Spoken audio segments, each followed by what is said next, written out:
Nuevamente tengo un final. Este es un final de Cherón de 1945. Todos estos compositores, Cherón, Kasparian, Clint Horwitz, todos estos compositores, muchos de ellos, si bien todos sabían jugar ajedrez, obviamente, son grandes jugadores, pero no eran jugadores de la élite de su año, ¿ah? Eso hay que entenderlo. Un ejemplo, Clint Horwitz, que es un final clásico que vimos el otro día, ¿cierto? De lo que corresponde al rey Lao corto, torre Lao larga. Son dos compositores alemanes que en el año 1851 empezaron a trabajar en conjunto y empezaron a hacer libros de finales. Cosa inaudita para la época, o sea, era como bien novedoso que a mediados del siglo XIX alguien estuviera trabajando un libro de final. Ambos jugadores, sobre todo, cuentan que Clint jugaba poquito, no era gran jugador de ajedrez. Dicen que Horwitz jugaba un poquito más. Acuerda que son dos personas distintas, no es que estuviéramos hablando de una misma persona, son dos personas, son dos compositores alemanes. Esos dos compositores, gran parte de su trabajo hasta el día de hoy sigue vigente. No todo, como es de esperar, porque obviamente con el tema de los módulos, muchas de las cosas que nosotros estamos estudiando a veces hay correcciones. Pero sí lo destacable de estos jugadores que aportaron a través de sus composiciones al enriquecimiento y al fortalecimiento de lo que es el ajedrez de hoy en día. ¿Eso qué quiere decir? Que el ajedrez que conocemos hoy en día, una gran parte merece el reconocimiento de estos compositores. Porque tú dices, ¿y Cherón? ¿Qué campeonato ganó Cherón? Es muy probable que Cherón no, quizás no haya ganado un campeonato, pero lo que sí está claro es que muchos ejercicios de finales son de Cherón, porque era un compositor, o sea, se dedicaban a eso. Acuérdense que en el mismo siglo XX habían grandes campeonatos de composiciones. Hasta el día de hoy existen en todo caso, pero el tema es que eso realmente demuestra que estos compositores de una u otra manera aportaron a que el ajedrez que hoy día conocemos sea cada vez más perfecto. Porque yo podría decir, sí, mira, revisé un ejemplo de Cherón y le encontré una imperfección, porque la máquina me da una línea que termina que gana y él dice que empata. Ok, eso va a pasar y eso puede pasar con todo. O sea, hoy día casi cualquier libro podríamos meterle un módulo y vamos a darnos cuenta que hay más de algún error. Y eso puede pasar. Pero lo que no podemos dejar de lado es considerar que estos grandes compositores fueron parte fundamental para que la historia del ajedrez sea lo que es hoy. ¿Ya? Así que vamos a comenzar con este ejercicio de Cherón de 1945. Ahora, importante destacar, cuando ustedes visualizan un final, tienen que tratar de llevarlo a un final teórico conocido. Mark Borensky define dos tipos de finales. Los finales teóricos conocidos, que son aquellos que yo me los sé de memoria, o sea, que los conozco, que los entiendo, obviamente, porque sabérselo solamente de memoria sin entenderlo como que tampoco tiene mucho sentido. Son finales que yo conozco y manejo. Un ejemplo, jaque mate que torre y rey. Entonces la pregunta que uno puede decir, no, es un final que todo el mundo se lo sabe. Es un final teórico conocido. Entonces, si yo te coloco una posición de torre y rey, te pregunto, ¿tú tienes que calcular? Tú dices, no, pues, ¿qué voy a calcular? Si lo único que hay que hacer es aplicar un patrón, un modelo preestablecido que yo me lo conozco. Es eso. Ese final, ahí tenemos un claro ejemplo de un final teórico conocido. No se calcula. El cálculo, ¿dónde se va a realizar? Dice Mark Borensky. Hay otro tipo de finales, donde generalmente hay mayor número de piezas, donde no está todo dicho. O sea, eso significa que ese final podría derivar en varios tipos de finales distintos. Lo que hay que hacer con ese tipo de final es tratar de llevarlo a un final teórico conocido. Un ejemplo, tengo un final con más piezas. ¿Qué voy a hacer? Tomo esas piezas, me proyecto, las voy a intentar cambiar. ¿Para qué? Para llegar a un final de torre teórico que yo sé que se puede ganar. De eso se trata. Siempre vamos a estar trabajando, ¿cierto?, en estos dos tipos de finales. Finales teóricos conocidos y finales que hay que, en el fondo, calcular. Fíjense lo siguiente acá, que importante. Nosotros vimos finales de dama contra peón, en la clase básica, y dijimos lo siguiente: peón caballo y peón centrales funcionan con la misma mecánica, que significa que un peón en séptima fila simplemente se gana. ¿Qué es lo que hay que hacer? Dijimos, lo mencionamos dos cosas. Uno, acercarse dando jaques, con la intención, ¿cierto?, de que el rey se coloque delante del peón. Si el rey se coloca delante del peón, obviamente el peón no puede coronar, y después de ese tiempo aprovecho el rey mío para acercarlo. Tan simple como eso. Ese procedimiento se repite una y otra vez. Me acerco con jaque, publico el rey que se coloque delante del peón y aprovecho los tiempos extra que me están regalando para poder acercar mi rey. La otra opción, y no menor en importancia, es controlar siempre la casilla de coronación. Entonces, cuando hablamos de finales de dama contra peón en séptima fila, tenemos dos conceptos que tenemos que manejar. Estos dos tópicos serían los siguientes. Primero, acercarse con tanto jaque y segundo, controlando la casilla de coronación. Observe esta posición. Es una posición compuesta por Cherón en 1945. Este es un ejemplo muy práctico que está en la enciclopedia de finales. Pasa lo siguiente. Si yo desaparezco el peón B o el D, si mágicamente, o sea, los Harry Potter, tomo un peón y lo desaparezco, fuera. Yo sé cómo se gana. Así simple. ¿Por qué? Porque le aplico el típico concepto jaque, lo obligo a que se coloque delante el peón y acerco mi rey. Listo. Un final teórico que ya estudiamos, que ya conocemos. Entonces, ¿qué es lo que tengo que pensar en este final específicamente? Lo que tengo que decir es, ok, yo ya sé dónde quiero llegar. ¿Dónde quiero llegar? Quiero comerme un peón. Si logro comerme un peón, cualquiera, el B o el D, voy a derivar un final teórico conocido. O sea, simplemente voy a repetir una matriz, un patrón preestablecido, cómo se gana. Esa es la gracia. Ahora, si yo le dijera, mira, ¿tú sabes cómo se juega al final dama contra peón caballo, peón central? No. Entonces la pregunta es, ¿a qué patrón voy a llegar? Si tú no conoces el patrón. No, verdad, no sé, ahí veo. No. Es que es eso. Ese es el orden lógico que tienen los finales. Si tú sabes cómo se gana contra peón caballo y peón central, yo sé inmediatamente cómo tengo que ganar este final. ¿Cuál es este final? Lo que tengo que hacer con la dama, porque acuérdense que el negro está a punto de coronar, así de simple. Lo que tengo que hacer con la dama es acercarme con jaque y controlando las casillas de decoración, el mismo concepto básico que utilizamos para ganar un dama contra peón en séptima fila, mayoritariamente las veces cuando son peones central o peones caballo. Acuérdense que peón torre y peón alfil tiene una pequeña excepción a la regla porque se podría dar el tema que el negro termine ahogado. Ya, pero eso es otro tema. Aquí no hay peón torre ni peón alfil. Cuando yo miro la posición, inmediatamente digo, aquí no hay peón torre ni peón alfil. ¿Qué significa? Que estos peones se ganan. O sea, si el peón estuviera caballo o central, esto se gana. ¿Qué es lo que tengo que hacer? Al igual que el primer ejercicio, es mirar la posición, hacer este análisis general y decir, ¿para dónde voy a ir? Ok, según mi análisis le estoy comentando a ustedes, lo que yo tengo que hacer es lo siguiente. Tengo que acercarme con jaques, siempre controlando las casillas de coronación de los dos peones, porque acá no solamente puede coronar un peón, también existe un segundo peón. ¿Qué quiere decir todo esto? Que voy a acercarme dando jaque y voy a controlar también a su vez las casillas de coronación, B1 y D1.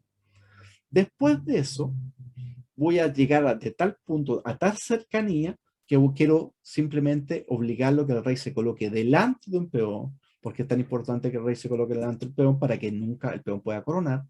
Y cuando el rey se coloque delante de un peón, yo le capturo el otro. ¿Qué va a pasar con eso? Que voy a derivar en un final teórico donde yo sé cómo se gana. Todo eso lo trazo antes.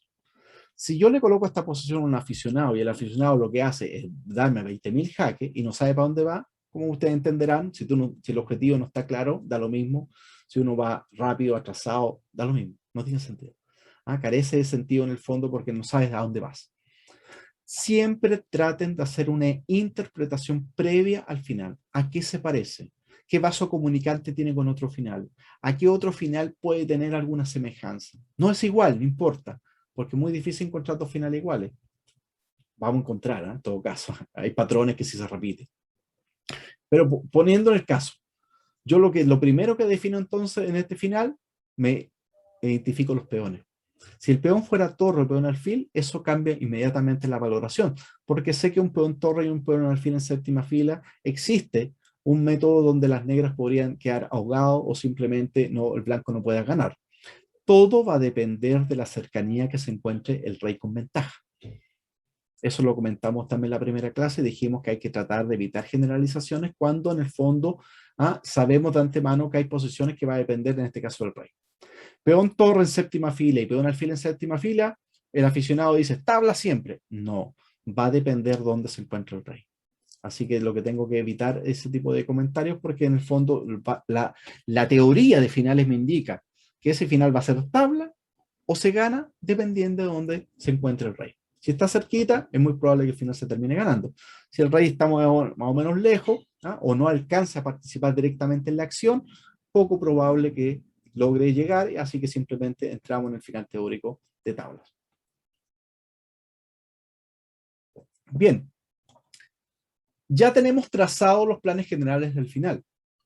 Antes no hemos movido una pieza, quiero que les quede claro. No es que, mira, déjame el jaque, déjame ver. No hemos movido una pieza. Hemos hecho el trabajo de interpretar el final, saber a dónde nos queremos ir. Mi norte es allá. Ok. Cuando yo tengo claro el norte, bien, ahora empiezo a caminar. Si no lo tengo claro, lamentablemente, donde camine da lo mismo. Puedo estar yendo al lado contrario, o sea, que da lo mismo. No es un problema de caminar, el problema es saber dónde va. Así que acostúmbrense a hacer esta interpretación. Ahora, esta interpretación que nosotros estamos haciendo tiene una base. Esa base teórica se llama conocer finales. Todo lo que nosotros hicimos en las primeras clases, que muchas de las clases fueron bastante rápidas, usted entenderá que yo se lo expliqué y fui bien honesto, no es la mejor forma de estudiar, porque claramente no lo es. Pero hicimos un barrido sobre muchos finales que muchos de ellos se suponía que usted ya debería manejar. Pero si un final no se maneja, lo que uno tiene que hacer obligatoriamente es estudiarlo, para posteriormente tomar una posición como esta y reinterpretarla y decir, mira, esta posición tengo que llegar a tal cosa. Ok, vamos entonces a la partida. Veamos cómo se produce. Ya sabemos lo que hay que hacer. Ahora, el blanco empieza entonces con dama h7. Jaque. Dijimos, tenemos que acercarnos con jaque y controlando siempre las casillas de coronación. Jaque. Me voy acercando. Si hago rey b1, controlo la casilla de coronación. Amenazo, algo simple, dama por d2. Jaque. Fíjense, no es lo mismo c7 que c6. Ajedrez no es conmutativo. Cada vez estoy más cerca. Jaque. Ahora doy jaque y me acerco. Si rey a2, jaque. ¿Cuál es la importancia de este movimiento? Que si ahora juego rey a3, buena. Jaque. La diferencia está que si me voy a a4, esta casilla está cubierta y esta está cubierta. La dama está controlando ambas casillas de coronación. No puedo comerme d2 porque corona b1. Tampoco puedo comerme b2 porque corona d1. Pero cuando la dama inmediatamente tiene al rey cortado, ¿cierto? Está defendiendo, controlando las casillas de coronación. Como ninguno de los peones puede coronar, ahora lo único que tengo que hacer, traslado el rey para acá, me como los peones y se acabó. Fíjense que es simple. Una opción. Otra opción, más precisa todavía, acercar el rey y darle jaque mate. Bien, también. Así simple. No me complico. Traten siempre del final buscar la forma más simple, no es la más bella. Por eso Marc Boreski dice, no juegue bonito, no me haga los movimientos para llamar la atención. No, juegue preciso. La técnica tiene que ver con simpleza. Con simpleza, con tranquilidad, con materializar una ventaja en el menor tiempo posible. La técnica es todo lo opuesto a lo complejo. Porque el ajedrez es complejo, lo sabemos. Pero lo que tratamos de hacer con la técnica es como autoengañarnos, porque, no sé, imagínense ustedes las partidas de los mejores jugadores del mundo. Tú ves una partida del mejor jugador del mundo, tú la ves y dices, uy, qué simple. Pero tú sabes que no es simple, o sea, es un engaño en el fondo, porque sabemos que la técnica de él es tan fina, tan depurada, que te hace parecer algo simple, sabiendo de antemano que es difícil. Yo creo que esa es la gran magia de la técnica, que nos permite, nos ayuda, nos orienta, en cómo poder lograr objetivos dentro de, en este caso, puntual de lo que es el juego. Vamos entonces, la otra opción es que rey a3, dama de 3, y ahora fíjense que si ahora el rey se coloca en a2, inmediatamente sí me puedo comer el peón de d2 porque el peón no puede coronar porque está clavado. Ahora fíjense lo que pasó. De la posición inicial, ¿qué derivamos? En un clásico final de dama contra peón caballo en séptima fila. Eso se gana simple. Ya lo estudiamos. No tengo que inventarlo, no, eso yo lo sé. Yo sé cómo eso se gana. Ahora, ¿qué es lo que tengo que hacer? Replicar un concepto teórico que ya tiene que ver con el final. Eso es lo que pasaría, según Marc Boreski, a ser un final teórico conocido. Aquí no hay que hacer nada más que replicar ese modelo. Listo, se acabó. Ahora, vuelvo acá. Después de rey 2, dama de 5 buena, y nuevamente lo mismo. Si hago rey B1, el rey se coloca delante del peón. Y eso fue parte de lo que nosotros mencionamos al inicio. Cuando el rey se coloque delante del peón, le como el otro peón e inmediatamente derivo en un final de dama contra peón en caballo en séptima fila y eso se gana de forma simple. La otra opción después de dama de 5 es que rey A1. Y aquí viene esta parte importante, por eso la casilla quinta fila es tan importante. Jaque en A5. No tengo otra opción que colocarme delante del peón y ahora simplemente me como de 2. Volviendo una vez más a la posición que acabamos de estudiar. Dama contra peón caballo, ¿cierto? En séptima fila. Ahora, la otra opción es que rey B1, dama acá, me está comiendo el peón de D2, acá jaque, ahora rey B1, jaque y ahora acá. Acabamos de visualizar, ¿cierto? Lo que pasaba a rey A2. Ahora vamos a colocarnos en C1.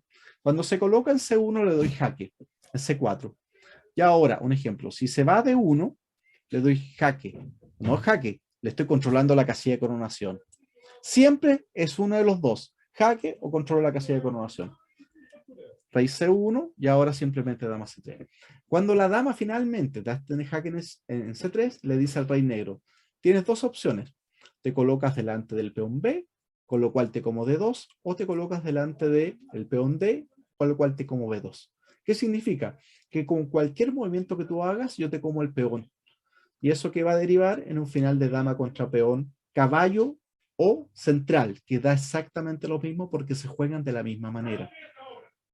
La diferencia radica en que peón torre y peón alfil se juega distinto por este tema del abogado. Pero en este caso, peones caballo y peón centrales es exactamente lo mismo. Entonces, después de dama C4, rey B1, el mismo procedimiento para el otro lado. Cuando nos se colocó para el otro lado, le hicimos el dama D3. Ahora se colocó en B1, le hicimos el dama B3. Estamos, por un lado, controlando la casilla de coronación. ¿Ya? Ahora, ¿qué pasa? Que si se va para A1, le doy jaque, viene acá y ahora viene este jaque importante. Le doy jaque en D1, lo obligo a irse a 2 y ahora finalmente le como D2, con lo cual el peón queda clavado, no puede coronar y aplico un método preestablecido que es dama contra peón caballo en séptima fila. Después de dama B3 aplico rey C1 y ahora finalizo una vez con el mismo procedimiento. Según donde se vaya el rey, le como el otro. Según donde se vaya el rey, le como el otro, pasando un final teórico ganado. Bien, partamos del inicio. Jaque. Me acerco con jaque. O controlando la casilla de coronación. Dama B7, amenaza. Dama por B2. No puedo coronar. Una vez más lo mismo. Si el rey E1, jaque, controlando. Fíjense la importancia del jaque. Hay todo un tema en juego geométrico acá.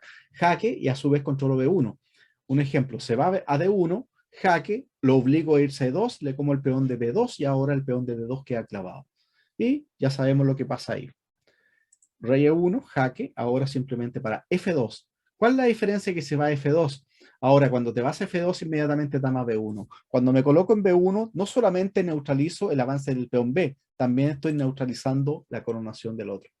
¿Qué quiere decir? Que me estoy comiendo dama por B2, porque el peón no puede coronar porque está clavado. Y si ahora rey E2, inmediatamente me como B2. Con lo cual el peón de 2 queda clavado, el peón no puede coronar y entramos en un final teórico ganado, ¿cierto? Con dama con peón central en séptima fila. La otra opción es que rey E1, dama E4, acá, y ahora nuevamente el mismo procedimiento que estamos viendo. La otra opción es que acá juega C2 y ahora jaque. Rey C1, nuevamente se dan cuenta que es el mismo procedimiento. Donde él mueva, me como el otro peón y vuelvo a la misma línea que ya estudiamos. Después de dama B7, me estoy comiendo B2, ¿cierto? Inmediatamente rey C1. Y ahora jaque en C6. Ahora, si rey B1, entonces dama E4. Una vez más el mismo procedimiento. ¿Qué es lo importante, lo que yo le estoy tratando de destacar en este tipo de finales? No es que encuentre los movimientos, ¿ya? Porque no se trata, no es una prueba en sí misma. Porque alguien dice, no, yo no encontré los movimientos, o alguien puede decir, yo sí lo encontré. Lo más importante en el final, a nivel práctico, es lograr entender el procedimiento para poder ganar esta partida. Porque ese procedimiento se podría dar el día de mañana en otra posición. Se podría dar tranquilamente con el peón en G2 y el peón en N2. Dice, oye, pero esta posición, si te coloco el peón en G2 y en E2, es totalmente distinta. Totalmente distinta. ¿Por qué? Porque no es lo mismo tener un peón en G2 y en D2 o en E2 que en B2 y D2. Es otra posición. Ok, la posición es distinta, sí. Ahora, ¿el método me sirve? Sí.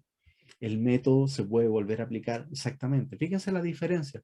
¿Cómo puedo cambiar los peones, pero sigo cumpliendo? En este caso, que dos peones siguen siendo la misma. Que un peón caballo, si coloco el B, lo coloco en G, sigue siendo un peón caballo en séptima fila. Y si el peón D lo coloco en E, sigue siendo un peón central. Ese método, el tener la capacidad de extrapolar un método, una forma de jugar este final a este otro final, nos damos cuenta que ahí sí que está el aprendizaje. No está el hecho puntual, oh, me aprendí esta posición de memoria. Es el patrón, es la forma como yo puedo tomar esa posición y poder de una u otra manera aplicarla en otra posición. Eso se trata. Así que no tienen que preocuparse tanto entonces si encuentran o no los movimientos. Al contrario, lo que interesa es que coloquen esta posición. Yo les recomiendo que utilicen tablero físico. El tablero físico te da una visión de tablero distinta. Y no sean esclavos de los módulos, porque los acuerdos de los módulos muchas veces terminan siendo más perjudicial que ayudar. Muchos de estos planteamientos que están acá, si bien están ayudados por módulos, sí, están respaldados por un módulo indiscutible, pero el aprendizaje, lo que más me interesa es no que me estoy aprendiendo todos los movimientos de memoria, uno tras otro, sino el concepto, cómo lo estoy aplicando. Un ejemplo, me voy a D1, vuelvo, dama A4. Y nuevamente lo mismo, si rey E2, me voy para acá. ¿Qué es lo que pasa? Que si se coloca en D1, inmediatamente jaque se baile como B2. Esto ya lo vimos. Se vuelve a repetir. Rey E2, nuevamente lo mismo, jaque. Se va F2, dama B1. Amenazo, dama por B2, porque el peón en D2 está clavado. Se coloca en E2, le como B2 y entramos una vez más en el mismo final. Por último, si dama A4, rey C1, jaque, rey D1, dama D3. Importantísimo controlar la casilla de coronación. Siempre tengo que hacerlo así, con jaque, me acerco con jaque o controlando la casilla de coronación. Si rey C1, dama C3. Donde él mueva, me como el otro. Y si dama D3, rey E1 y ahora simplemente dama E4. Si rey F2, nuevamente vuelvo a aplicar el mismo concepto, ¿cierto? Se acabó. Con eso finalizamos el segundo ejercicio de finales de dama contra dos peones. Ahora, nosotros no habíamos visto un final de dama contra dos peones. ¿Qué hicimos? Primero, interpretamos el final, lo analizamos. No tomamos la posición y empezamos a meter las manos y aquí hagamos lo que podemos. No, lo que hicimos fue una valoración, ¿cierto?, de la posición. Tomamos la posición y dijimos, a ver, miremos esta posición inicial, mire. Y la pregunta que nos hicimos inmediatamente es, ¿a qué final podría derivar este final? Un final conocido. Si esto llega a un final donde yo no lo conozco, la verdad que a mí no es mucho lo que me va a servir, porque realmente si no lo conozco no me sirve. Pero si yo logro llevar este final a un final teórico conocido, significa en el fondo que la interpretación es la correcta. Y cuando nosotros observamos esta posición, dijimos, si logro de una u otra manera, considerando que son peones caballo y peones centrales, y peones caballo y peones centrales, el concepto teórico del final dice que se gana de la misma forma, ¿cierto? Dando jaque, controlando la casilla de coronación, obligando que el rey se coloque delante del peón y aprovecho esos tiempos en acercar al rey para ganar.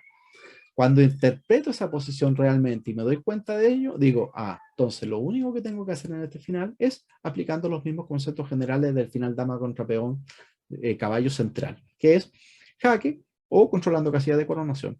Finalmente, ¿qué es lo que voy a hacer? Comerme uno de los dos peones, pero siempre y cuando el otro peón no pueda coronar. Con lo cual voy a derivar a un final teórico de dama contra peón caballo o peón central en séptima fila, que sabemos de antemano que es un final teórico conocido y que se gana.